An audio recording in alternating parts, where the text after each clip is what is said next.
Una sa lahat, kabi-kabilang disgrasya. Batang babaeng tumuwid sa pedestrian lane sa Aklan, nasagasaan ng van. Himalang nakaligtas. Habang sa Cebu, sapul din sa video ang multicab na biglang sinalpok ng kotse. 16 ang sugatan, kabilang ang ilang bata. Ang buong detalye ng aksidenteng yan, abangan. Magandang gabi, Pilipinas. Sa Frontline tonight.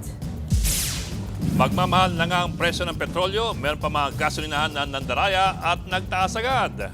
Presyo ng petrolyo ngayong linggo, posibleng pumalo sa 63 hanggang 125 pesos per liter at tataas pa raw next week.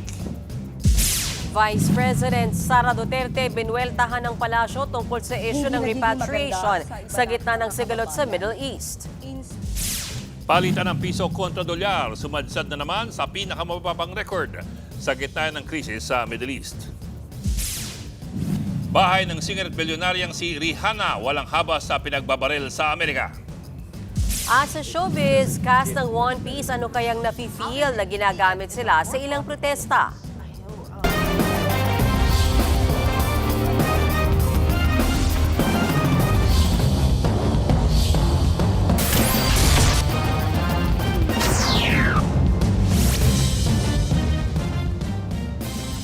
Mga kapatid, posibleng pumalo ng 60 pesos hanggang 120 ang kada litro ng ilang produktong petrolyo ngayong linggo dahil po sa sigalot sa Middle East.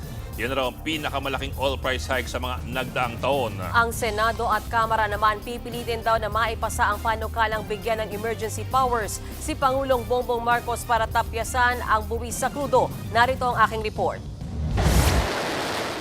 Ang sigalot na nasa kabilang ibayo nanunuot hanggang dito sa Pilipinas. Hindi man tayo naabot ng missile, nasasapul naman ito ang ating mga sikmura. Lahat apektado, mahirap man o mayaman, may kotse man o wala. Tinamaan na nga ang presyo ng petrolyo na konektado sa presyo ng mga bilihin at maging sa trabaho.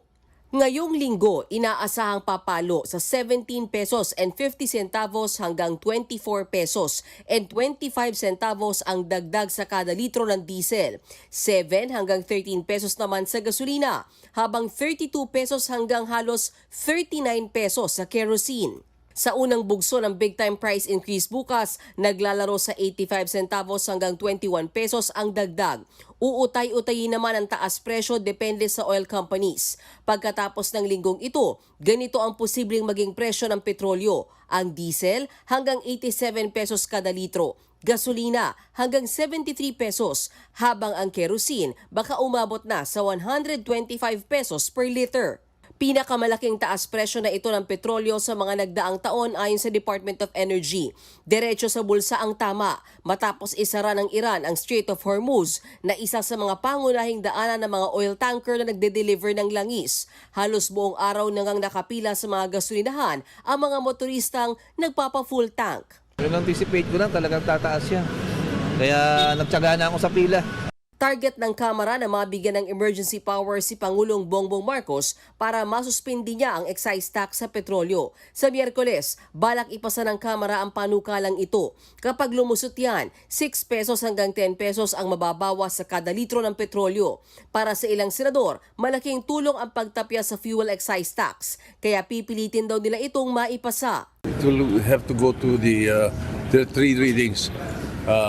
Unless it is declared emergency, then therefore we'll do away with the 3-day rule. Even there are just 2 weeks before the break, Sir SP, kaya pa ba yun? Kaya naman yan. Kung talagang emergency, kaya yan. Pero may Mapipilit natin request yan. na ba? Si Senador Risa Hontiveros naman, may isa pang solusyon na nakikita. It might be even better than suspending the excise tax. At ito yung pagsuspindi ng VAT tax on petroleum and petroleum products. Kasalukuyan naming pinag-aaralan yung ideyang iyon.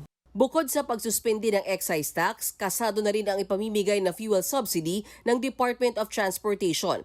2.5 billion pesos ang pondo para dito. Nasa bangko naman po itong pondong ito. Pero yung listahan, meron ho kayong listahan? Meron na po tayong listahan. Makakatanggap niyan ang 247,000 jeepney drivers, 150,000 delivery riders, at 723,000 na tricycle drivers. Naglalaro ang ayuda sa 10,500 pesos hanggang 1,800 pesos kada sa uri ng sasakyan. Kabilang dyan ang mga driver ng modern o traditional jeep pati mga TNVS. Para naman makatipid sa petrolyo, nagsimula na rin ang 4-day work week sa ilang ahensya ng gobyerno. Sa Department of Education, Lunes hanggang Huwebes na lang ang on-site work. Work from home naman tuwing Biyernes. Maging sa lungsod ng Maynila, may flexible work arrangements din. Wala raw bawas sahod yan. Example, Monday to Thursday, from 7 a.m. to 6 p.m. and from 8 a.m. to 7 p.m., which shall be temporary in nature until such time that the armed conflict in the Middle East has ended. Ang Naga City naman, noon pang Huwebes ipinatupad ng pagtitipid sa petrolyo sa pamamagitan niya ng bawas travel ng mga LGU kung hindi naman kailangan. Pati ang mga meeting nila ay online na muna. Sa iba namang probinsya, nagkakaubusan na ng supply ng petrolyo. Merong mga gasolinahan na nagsara ngayong araw. Ang iba naman, umabot na sa nagpa 70 pesos ang presyo kada litro. Tiniyak naman ni Energy Secretary Sharon Garin na sapat ang supply ng petrolyo hanggang sa Abril. We have met with the oil companies. They have confirmed what stock is in here, what supplies are coming in. Yung nasa barko na, papunta na dito. And what are those that they have ordered pending pa. Ilang oras bago magtaas ang presyo ng krudo, blockbuster pa rin ang pila sa mga gasolinahan ngayong gabi. Ang iba nga, nag-imbak na sa drum. At live po mula sa Commonwealth Avenue, Quezon City, nasa frontline balitang yan si Dave Abuel. Dave, makakargahan pa ba ang lahat ng nakapila dyan o meron bang nauubusan na ng supply? Bok, mayat maya nga yung dating ng mga motoristang naghahabol para magpakarga ng produktong petrolyo dito sa isang gasolinahan sa Commonwealth Avenue, Quezon City. Sa tansya natin, nasa 100 to 200 meters yan o 15 sasakyan yung nakapila na gustong magpa-full tank bago nga ang taas presyo bukas.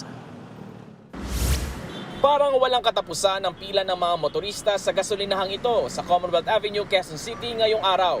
Ilang minuto rin silang pumipila, makapagpa-full tank lang bago ang higit 20 pesos na taas presyo simula bukas. Inabutan din namin nagpapakarga ng diesel ang tsuper na si Danilo Apelit. Nagdala na rin siya ng galon para paglagyan ng 30 litro ng diesel na magagamit pa raw niya sa mga susunod na araw. Dati, 800 pesos ang nauuwi niyang arawang kita. Baka raw bababa ito sa 500 pesos. Paano na raw ngayon ang pambili niya ng maintenance sa puso at kidney? Dati nakakadalawang bili ako ng gamot Baka siguro alanganin na sa dalawa. Kailangan siguruhan ng biyahe. Laking puno.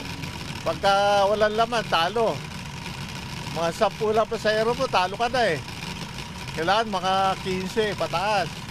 Sa Shaw Boulevard, bumigat ang trapiko malapit sa isang gasolinahan dahil sa haba ng pila ng mga motoristang nagpapakarga. Isa raw kasi ang naturang gasolinahan sa may pinakamurang presyo sa lugar kumpara sa malalaking kumpanya ng langis. Kabilang sa nagpa-full tank si Greg Cristobal. May diskarte na rin siya ngayong mahal ang gasolina. Siguro gagawin din po siguro, imbis na gagamit ng dobling sasakyan siguro, sama-sama na lang sa isang sasakyan siguro. Kabaliktaran naman yan sa sitwasyon sa isang gasolinahan sa kahabaan din ng Shaw. Naubos na ang supply kaya't naglagay ng karatulang out of stock ang mga gasoline boy doon. Dismayado tuloy ang ilan dahil mura pa naman ang presyo sa naturang gasolinahan. Maghahanap po muna ng iba. Bok, ayon sa mga staff nitong gasolinahan sa Commonwealth Avenue sa Quezon City, bukas ng 5:45 a.m. ay saglit muna silang hihinto sa pagkarga ng mga produktong petrolyo. Dahil 15 minutes nga yung gagawin na recalibration o pag-update sa system ng gasolinahan dahil pagpatak ng alas 6 ng umaga bukas ay e-epekto na ang pagbabago sa presyo ng mga petrolyo. Balik sa iyo. Maraming salamat, Dave Abuel. Wala pa man, nauna nang nagtaas ng presyo ang ilang gasolinahan dahil dyan higit 50 gas station ang pinagpapaliwanag. Nasa frontline na balitang yan si Maricel Halili. Sumakto ang working visit ni Pangulong Bongbong Marcos sa New York sa Amerika ngayong big time ang taas presyo ng petrolyo bunsod ng sigalot sa Middle East. Nag-issue na ang Department of Energy ng show cause order sa higit 50 gas station sa Pilipinas na nagtaas presyo kahit hindi pa dapat.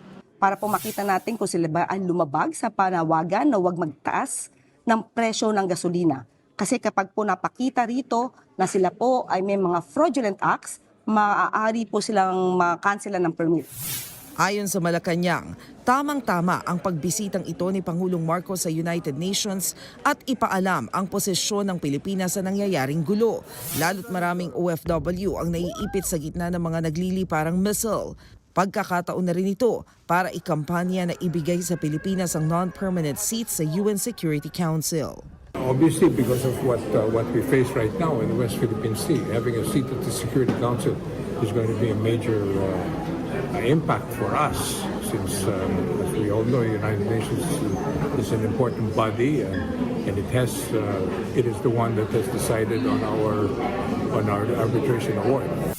Kada rehiyon ang botohan ng UN Security Council sa pagpili ng bansa na bibigyan ng non-permanent seat mula 2027 hanggang 2028. Ayon kay Philippine Ambassador to the US Babes Romualdez, importante ang posisyong ito na ikakampanya ni PBBM sa United Nations, lalo't bukod sa Middle East conflict, hindi pa rin natatapos ang issue sa West Philippine Sea.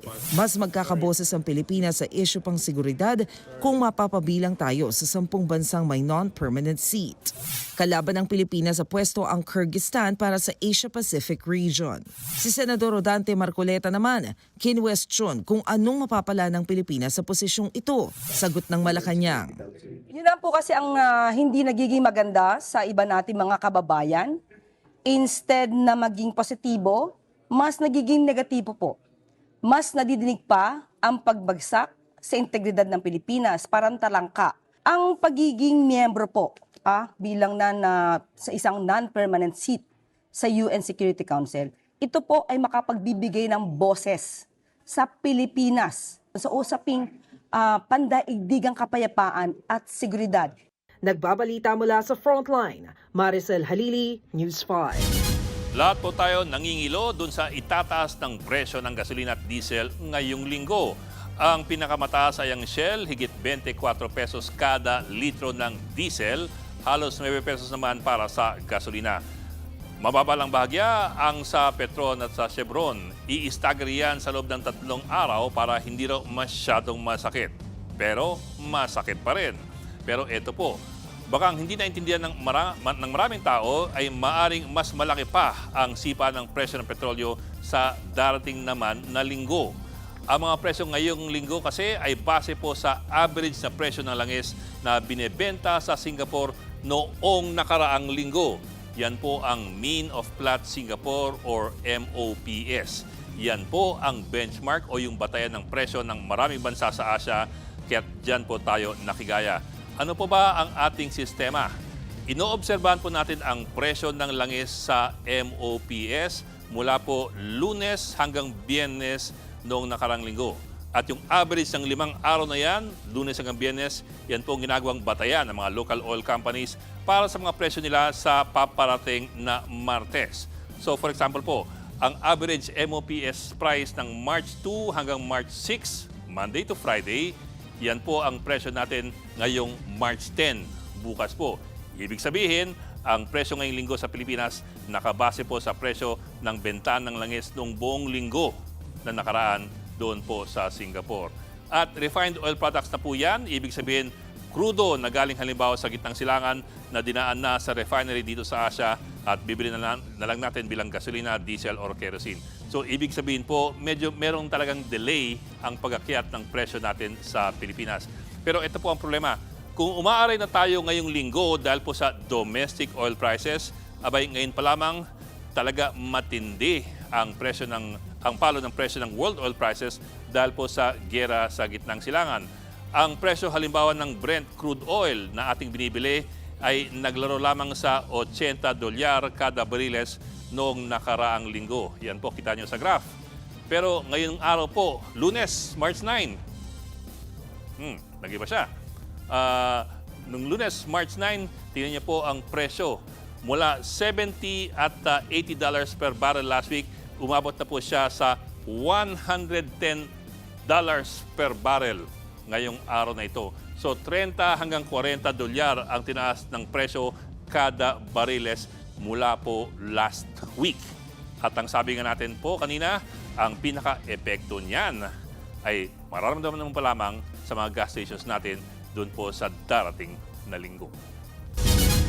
Bumuelta ang Malacanang sa pagkwestiyon ni Vice President Sara Duterte sa paraan ng repatriation ng gobyerno sa mga OFW na naiipit sa sigalot sa Middle East. Ayon sa bise, napakadali lang magpadala ng eroplano para ilikas sa mga kababayan nating nagpapasaklolo. Inihalimbawa pa ng bise na nagawa nila ito noong kasagsagan ng pandemya. Buwelta naman ng palasyo, hindi raw nag-iisip si VP Sara. Napakadali magpadala ng eroplano sa totoo lang. Alam niyo ba nung COVID na panahon, madami ang na-stranded na mga tiga Davao City dito sa Manila? Napakadali. Nagkontrata kami ng commercial airline. Siguro, dyan ang problema po sa mga hindi nag-aaral at hindi nag-iisip at hindi inaalam kung ano talaga ang programa ng gobyernong ito. Noong linggo, 70 Pinoy mula Middle East ang nakabalik na ng bansa. Ilan sa kanila ang nagpa-repatriate habang ilan ay mga OFW na stranded sa Dubai. Sumadsad na naman sa prebagong record low ang palitan ng piso kontra dolyar. Nagsara ang palitan ngayong araw sa 59 pesos and 50 centavos kada $1. Pangunahing nakaapekto sa pagsadsad ng piso ay ang lumalalang presyo ng petrolyo sa world market na umabot na sa $100 per barrel sa gitna pa ng gulo sa Middle East. Kabi-kabilang disgrasya ang nasa pool sa video. Merong kotseng sumalpok sa multicab at may batang babaeng nasa gasaan ng van. Nasa frontline ng balitang yan si Gary De Leon. Sa kuwang ito ng CCTV, kitang nasagasaan at nakaladkad ng van ang 9 na taong gulang na batang babaeng tumawid sa pedestrian lane sa Kalibo, Aklan. Bulagta ang biktima na agad tinulungan ng mga nakakita. Dinala sa ospital ang bata na himalang nagkagalos lang sa katawan. Hinuli ng mga pulis ang driver ng van na mahaharap sa reklamong reckless imprudence resulting in physical injury. Sa isa pang CCTV footage na kuha naman sa Naga City, Cebu, makikitang tumigil sa gilid ng kalsada ang isang pampasaherong multicab. Pasakay na sana sa harap ang isang pasahero nang bigla itong sinalpok ng kotse. Damay sa disgrasya ang isang lalaking pedestrian at mga magkakaanak na nasa gilid ng kalsada. 16 ang sugatan. Ayon sa driver ng kotse, sinubukan niyang mag-overtake pero hindi na nakabalik dahil pumalya ang kanyang manibela. Iniimbestigahan pa ito ng pulis. Nasa kustodiyan na rin ng Naga City Police ang driver ng kotse na posibleng maharap sa reklamang reckless imprudence resulting in multiple injuries and damage to property. Wasak ang harapan at natanggal ang pinto ng kotse na yan matapos bumangga sa pampaserong bus. Sa T-Plex exit sa Sison, Pangasinan, patay ang driver ng kotse at ang sakay nito. Habang ligtas naman ang mga pasahero at driver ng bus, dinala sa presinto ang bus driver pero nakalaya rin dahil walang nagkaso. Nagbabalita mula sa frontline, Gary De Leon, News 5. Sumuko ang 4 na sangkot umano sa hazing na kinamatay ng isang estudyante sa Cavite. Napilitan daw sila ng kapatiran na lumantad kahit may ilan sa kanila na nagtago sa probinsya. Nasa frontline na balitang yan si Mon Gualvez. Sir, ano naging participation niyo? Ano naging participation niyo sa hazing? Eksklusibong nakuhanan ng News 5 ang pagsuko ng 4 na estudyanteng miyembro ng Tau Gamma Phi sa General Trias City Police Station sa Cavite kagabi. Kabilang sila sa mga sangkot sa hazing na ikinamatay ng freshman maritime student na si Mark Kenneth Alcedo. Nakipagtulungan ng 4 sa national leadership ng kinabibilangan nilang fraternity para sa pagsuko. We want to be true to our word na if they need to face the law and then go through the proper procedure, then let it be. Yun yung namin. And wala namang sapilitan, so they came in voluntarily. Ang ilan sa kanila nakaluwas na sa probinsya gaya ng Leyte para magtago bago nakumbinsin ng kapatiran. Takot, nalilito, and nanghihinayang because yung future nila alam nilang wala na. Yung pangarap ng mga magulang nila para sa kanila, pangarap ng community nila para sa kanila ay nawala na parang bula and hindi nila ine-expect na ganito yung mangyayari. Sa ginawang affidavit ng 4, lumalabas na 2 sa kanila ang kasama rin naghatid sa biktima sa ospital. Nangako ang Tau Gamma Phi ng tulong sa pangangailangang legal ng mga sumukong miyembro nila. Pero pagtitiyak nila, walang cover-up na mangyayari. The public can be assured na hindi namin gagamitin yung influence namin to overturn this case, but instead we will use whatever influence we have to give justice to everyone. Kanina, formal nang sinampahan ng tatay ni Kenneth na si June Alcedo ng kasong paglabag sa anti-hazing law ang 14 na sospek at 3 John Doe o mga wala pang pagkakakilanlan. Kabilang narito ang 4 na sumuko sa General Trias at isa pang sumuko naman sa Dasmariñas LGU na agad isinailalim sa kustodiya ng pulis. Git ng tatay ng biktima, ilalaban niya ang kaso ni Kenneth hanggang dulo.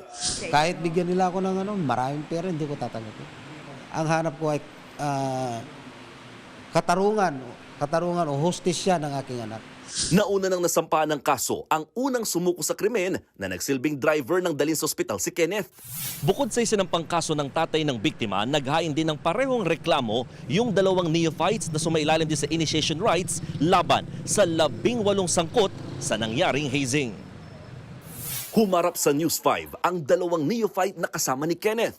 Hanggang ngayon, idinadaing pa rin nila ang mga natamong pasa at sugat sa hita matapos ang matinding pamamalo.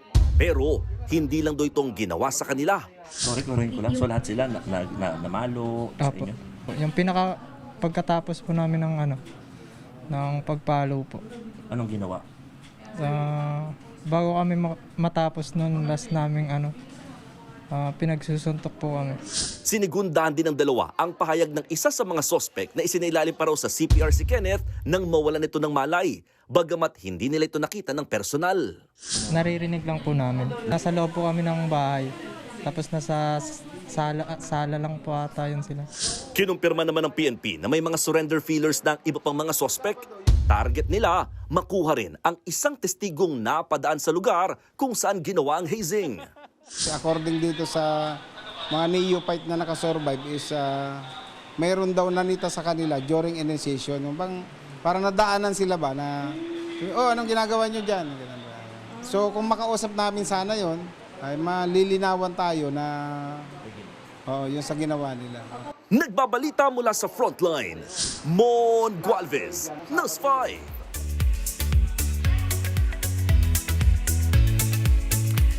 Showbiz tonight na tayo. Spotted sa isang rally ang One Piece flag. Ano kayang sadya ng cast ng inaabangang Netflix show? Nasa frontline ng balitang yan si MJ Marfori.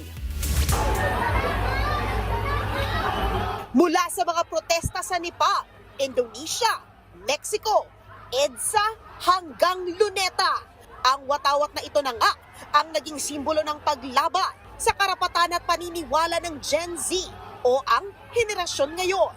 Ang flag ay mula sa grupo ni Luffy at ng tropa niyang Straw Hat Pirate ng hit Netflix show ng One Piece. When I say one, you say peace. Peace! One, Peace! Okay, so congratulations. At kwento ng cast sa News 5, malaking karangalan maging huwaran sa mga kabataan ngayon. It's epic! As artists, as actors, it's always a dream to get to be a part of a project that has so much heart and carries such deep and meaningful messages. So it doesn't get much better than this, honestly. Sinusundan ng One Piece ang batang pirata na si Monkey D. Luffy at ang kanyang Straw Hat Pirate sa isang epic na paglalakbay sa dagat upang hanapin ang alamat ng kayamanan ng One Piece at matupad ang pangarap niyang maging Pirate King.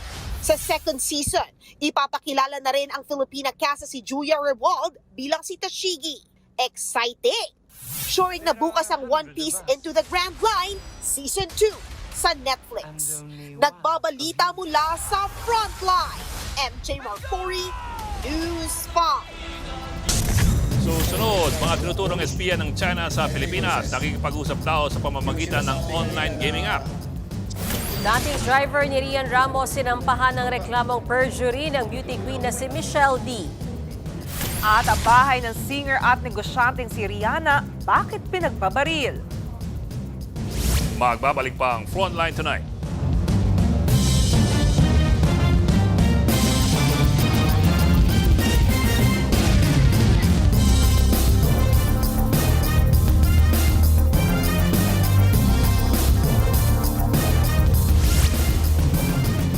Mga kapatid, Ed Lingaw po, maging maalam at may pakialam sa mga napapanahong balita sa ating bansa.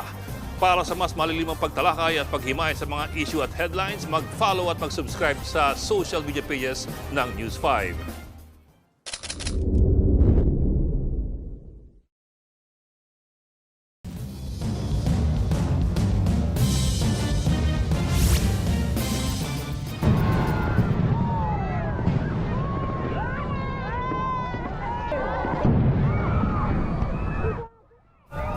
Nauwi sa disgrasya ang masaya sanang fireworks display para sa pagtatapos ng Panagbanga Festival sa Burnham Park sa Baguio City.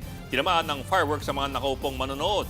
8 ang sugatan na karamihan ay turista. Agad silang dinala sa ospital at nasa maayos ng kalagayan. Iniimbestigahan na ang insidente. Binunyag ng Armed Forces of the Philippines ang galawan ng mga nirecruit umanong espiya ng China. Nag-usap daw sila sa mobile gaming app at pinadadala ang pera sa kunwari food delivery. Nasa frontline na balitang yan si Brian Castillo. Gamit ang isang diagram, ipinakita ni AFP spokesperson for the West Philippine Sea, Rear Admiral Roy Vincent Trinidad, kung paano na-recruit ng mga dayuhan ang 3 Pilipino. Ang 3 na-recruit umano ay sina alias Lawrence, dating nagtatrabaho sa Defense Department na lumipat sa Navy. Si alias Allison, na isang analyst sa security sector, at si alias Danny, na maraming contacts sa Philippine Coast Guard. Ipinakita rin kung paano nakikipag-ugnayan ang mga umano'y espiya sa mga dayuhan nilang handler. Nagpapasa raw sila ng mga sensitibong impormasyon gamit ang isang mobile gaming app. Sa e-wallet daw pinadadala ang bayad sa kanila. Minsan, sinasabay pa sa food delivery ang ibinibigay na pera. Nakonsensya raw si alias Danny nang minsang makita ang nasirang barko ng PCG na binangga ng barko ng China kung saan nasaktan ang mga Pilipinong sakay nito. Bukod kay Danny, sinubukan ding i-recruit ang isang alias Charles na isa namang officer ng Philippine Navy. Pero agad itong nagsumbong. Ang pagre-recruit sa mga Pilipinong nasa Navy nangyari sa panahong unti-unting nabubunyag ang umano'y malawakang espionage activities ng China sa Pilipinas. Noong panahong mainit ang issue sa kontrobersyal na si Alice Go, posible rin daw na may kinalaman ang mga dayuhan na nabistong nagkukunwaring Pilipino. Sa ngayon, case closed na para sa AFP ang mga kasong ito.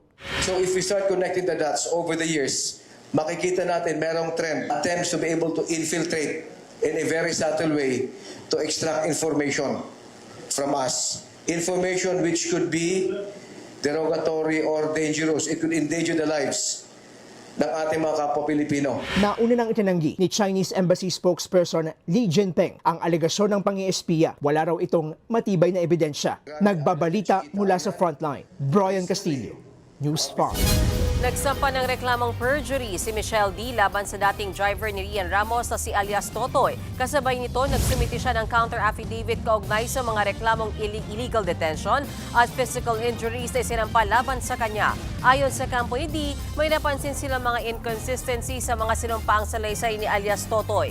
Binawi raw ni Totoy ang nauna nitong pag-amin na kinuha niya ang isang ampaw na pag-aari ng beauty queen. Kumpiyansa naman si D na lalabas din ang katotohanan. Matanda ang reklamo si D dahil sa umano'y pag-torture kay Totoy sa isang condo unit sa Makati City.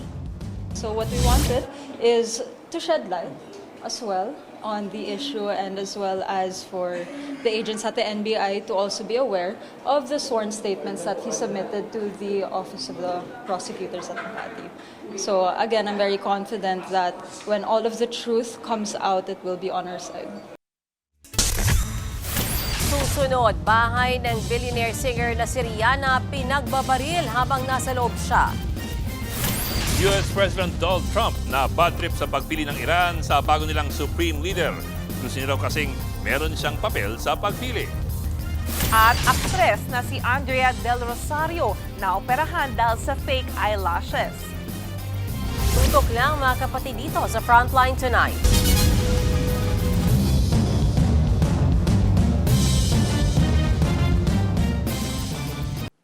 Mga kapatid, Mean Los Baños po, huwag magpahuli sa mga balita at impormasyong dapat ninyong malaman.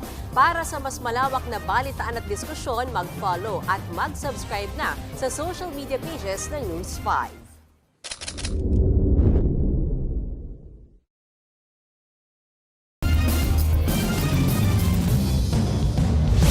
May may bagong Supreme Leader ng Iran na binobomba ngayon ng Israel at Amerika. Si US President Donald Trump naman na bad trip dahil gusto niya na meron siyang papel sa pagpili ng Iranian leader. Narito ang Frontline Report. Nagngangalit na apoy na sinabayan ng maitim at makapal na usok ang bumalot sa Tehran, ang capital city ng Iran. Namataan yan sa highway maging sa mga kalapit na syudad. Nasunog ang 4 na fuel depot. Pinuntirya yan ng mga misal ng Amerika at Israel. Dahil petrolyo ang tinarget, mas matindi ang sunog at mas makapal ang usok. Sunod-sunod din ang pagsabog sa Iran. Sa satellite image na ito, makikita ang mga wasak na paliparan, establishmento, pati ang mga military facility ng Iran. Ayon sa Israeli military, napatay na nila ang magiging leader ng Iranian military. Habang patuloy ang operasyon ng Amerika at Israel laban sa Iran, may bago ng Supreme Leader ang Iran, si Mojtaba Khamenei, ang pangalawang anak ng nasawing si Ali Khamenei. Ayaw sa kanya ni US President Donald Trump. Tila sampal daw kay Trump ang pagiging Supreme Leader ni Mojtaba. Lalo't sabi noon ng US President gusto niya ay may papel siya sa pagpili ng Iranian leader. Ngayon, gumaganti ulit ang Iran. Pinaulanan nila ng missile ang Israel. Nasangga naman ito pero may mga nakalusot. Nasapul ang ilang kalsada at isang residential area. Damay rin sa airstrike ang Sitra, Bahrain. Nawasak ang ilang sasakyan at nabagsakan ng debris mula sa naharang na missile. Nasunog naman ang isang government building sa Kuwait. Sa Dubai, isang high-rise building ang nadamay. Bagamat natatabla ng Dubai ang iba pang missile, nakakapinsala ang mga bumabagsak na debris. Suspendido tuloy ang mga flight. Sa huling tala, higit 1,300 na ang nasawi sa sigalot sa Middle East. Una nang nagsorry si Iranian President Masoud Pezeshkian sa mga nadamay na Gulf country. Git niya tinatarget lang nila ang mga base militar ng Amerika. Pero ayon sa Foreign Ministry ng Saudi Arabia na isa sa mga bansang nadamay, kapag hindi pa tumigil ang Iran sa pag-atake sa Gulf countries, malaki ang epekto nito sa relasyon ng Saudi at Iran. Ang Qatar naman nakiusap sa Iran na huwag silang idamay. Nagkausap din daw sina Russian President Vladimir Putin at Iranian President Masoud Pezeshkian. Ayon sa report, sinabi ni Putin na dapat matigil ang gulo at idaan ito sa diplomasya. Nitong linggo lang sinabi ng Iran na handa silang makipagyera sa loob ng 6 na buwan. Wala pang sagot si Trump pero una niyang sinabi na hindi sila titigil sa pag-atake hanggat may military facilities ang Iran. Nagbabalita mula sa Frontline, Rainiel Pawid, News 5. Walang habas na pinagbabarilang bahay ng bilyonaryang singer na si Rihanna sa Beverly Hills sa Amerika. Ayon sa ilang report, 10 beses na maril ang babaeng suspect mula sa sasakyan nito. Nasa loob ng bahay ang singer pero hindi naman siya nasaktan. Agad namang naaresto ng mga pulisang suspect. Inaalam pa ang motibo sa pamaril. Wala pang pahayag si Rihanna.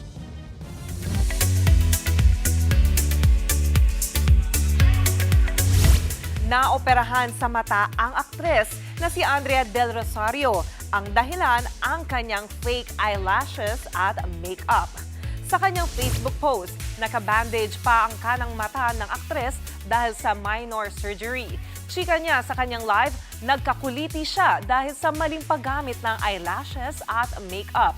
Nag-antibiotic na nga raw ang aktres, pero hindi raw ito natanggal kaya inoperahan na siya. Paalala ni Andrea, laging linisin ang inyong mga eyebrushes at tanggalin ang eyelashes bago matulog. Abangan, pop superstar na si Lady Gaga ikakasal na. Meron pa siyang request kay Bruno Mars. At ang Blackpink Lisa, napaka-fangirl nang bisitahin ang viral monkey na si Punch. Tuloy-tuloy ang balitaan dito sa Frontline Tonight.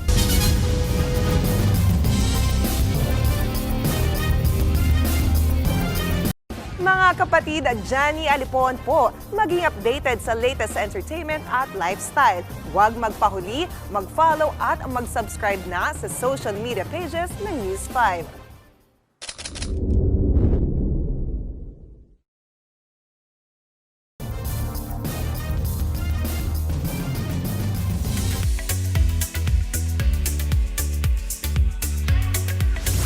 Pause muna sa pagiging idol si Blackpink Lisa Dahil this time, siya naman ang nagpaka-fan para sa viral monkey na si Punch. Nagdala pa ng sarili niyang stuffed toy na oranggutan si Lisa nang bisitahin niya si Punch sa isang zoo sa Ichikawa City sa Japan. Na para bang fangirl lang siya ng viral monkey. Recently lang nang mag-viral si Punch dahil sa palagi niyang bit-bit na oranggutan toy. Ibinigay yan sa kanya ng mga zookeeper para hindi malungkot matapos siyang iwanan ng kanyang ina sa gubat. Wedding is in the air para sa global pop icon na si Lady Gaga at fiancé niyang si Michael Polanski. Ni-reveal niya yan via call sa radio mismo ng kanyang Die With A Smile co-singer na si Bruno Mars. Naikwento ni Lady Gaga kay Bruno na for the travel all year sila ni Michael at ikakasal na raw sila soon. Nag-request pa si Gaga kay Bruno na siya ang pumili ng special song sa wedding nila ni Michael. At ang song Reco ni Bruno, ang bago niyang kanta na Risk It All. Kung kailan ang kasal, yan ang aabangan natin. 2020 pa nang mag-date sina Lady Gaga at American entrepreneur na si Michael Polanski. Oh, you know, Best wishes. I always wondered kasi kung bakit ang pangalan niya Lady Gaga. Okay. Ayan, nag-research na si Sir Gusto Ed. ko rin Sige yung nga, narinig. sir. Go ahead, go ahead. Si Stefanie Joanne Angelina Hermanota got her stage name from the song Radio Gaga by Queen. You're familiar with that? No. Huh? Sir. Medyo familiar. Ako no, sir. Sige na, huwag na. Sige na. Move on tayo. Okay, talaga. Haba pala ng pangalan niya. Oo. Tsaka hindi nga pang showbiz, sir. Stefanie Joanne Angelina Hermanota. Mas catchy nga naman. Italiano? Italian Oo ba nga ta? eh. I suppose. yun. Stefanie. Mas madali maalala kasi yung Lady Gaga nga naman. Kung ikaw, sir, magiging singer, anong tingin mo magiging pangalan mo? Lingaw. Lingaw. Na, Linggaga. Linggaw-ga. Teka, nagkakalawa na tayo. Goodbye na tayo. Yan po ang 45 dito pag-iwan sa Lagang Headline. Nakamove on doon na. Balik tayo diskusyon para sa paghubog ng matalinong opinion. Kami niyang kapatid sa Baltan sa Public Service. Ako po si Mayan Los Baños Oroseo. Ako na po si Ed Linggaw, walang iwanan sa Frontline Tonight.